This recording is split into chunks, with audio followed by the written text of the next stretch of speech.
Hi guys, in this video I'll be showing you how to floss using floss picks. So the biggest trick with floss picks or flossers is in order to avoid causing damage to your gums by snapping it into your gums and cutting into them, is you actually want to use the opposite arch of wherever you're flossing to bite down on the flossers to control how it goes in between your teeth, like this. So again, whatever spot you're flossing, position your floss in between your teeth and then just gently bite down with the opposite teeth to control how it goes down in between your teeth.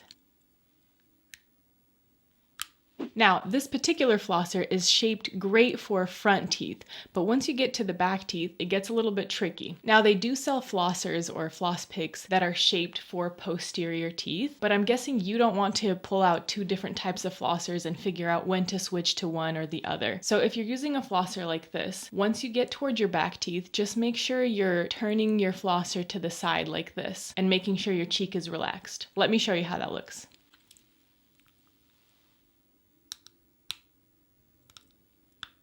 For upper teeth, it looks like this.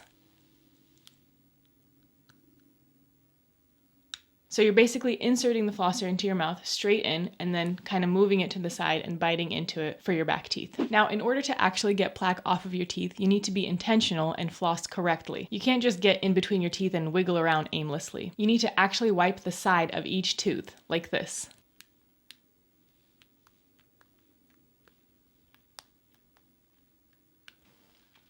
And for bottom teeth, this is how that looks.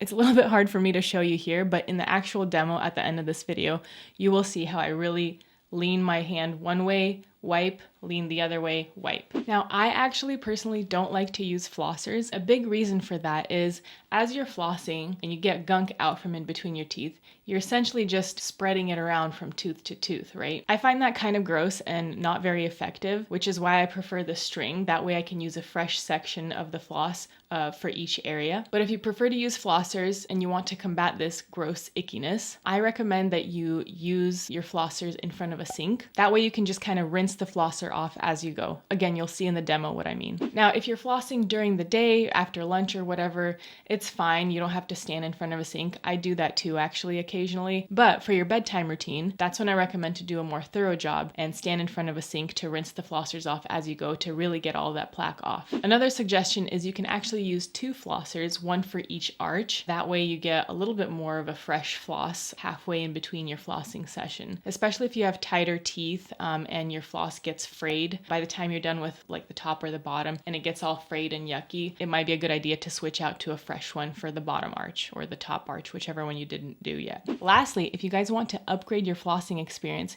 you can try an electric flosser like the Slate flosser. Again, I'm not a huge fan of flossers, but I was actually pleasantly surprised with the Slate flosser and how well it cleaned my teeth. It vibrates. Sorry if that's too loud, but it vibrates and it's got these cool little rubber tips on the ends that massage your gums as you're flossing. And if you already have a Slate flosser, they actually have a rechargeable version and the floss heads are actually irreplaceable. No, not irreplaceable. What's the word? Interchangeable. Blah. So the floss heads are interchangeable between the two models. Okay, let's bring all of these tips full circle and let me show you how I floss my teeth using flossers from start to finish. All right, so I'm starting on the upper teeth. I'm gonna turn on my water and I start in the very back on the upper teeth and I'm just wiping down the very back side of my back tooth. Okay, so I rinsed off my flosser and I go on to the next section.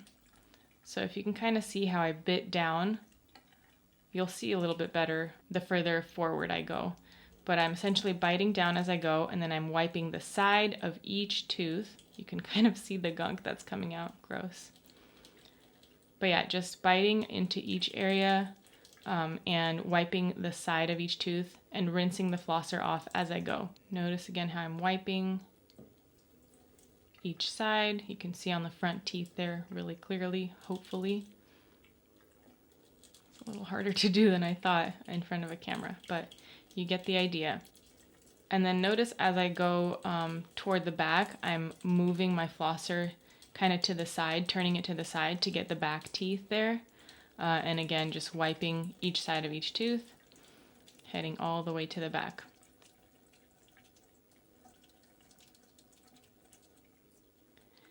And then when I am done with the top arch, I grab a new flosser and do the same thing on the bottom.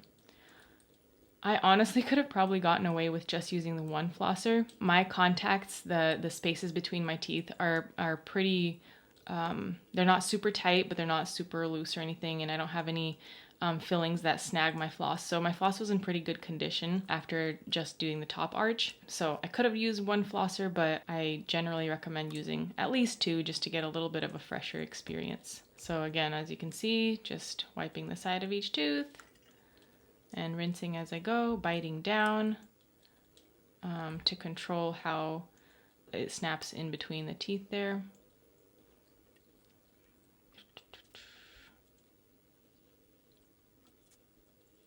I don't know what that was. I think I had a piece of gunk.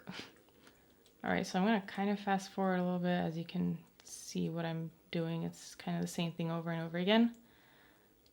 And then again, just as I move toward the back teeth, I just turn my flosser to the side there. Farther back you go, the harder it gets. So I totally understand your guys' frustrations with the flossers. I think this is why it would be a great idea to invest in an electric flosser if you truly don't want to try string, which is my personal favorite. But anyway, there you have it. If you found this video helpful, don't forget to give it a thumbs up and subscribe to my channel for more videos like this. Otherwise, thank you for watching, and I'll see you in the next video. Take care of your teeth.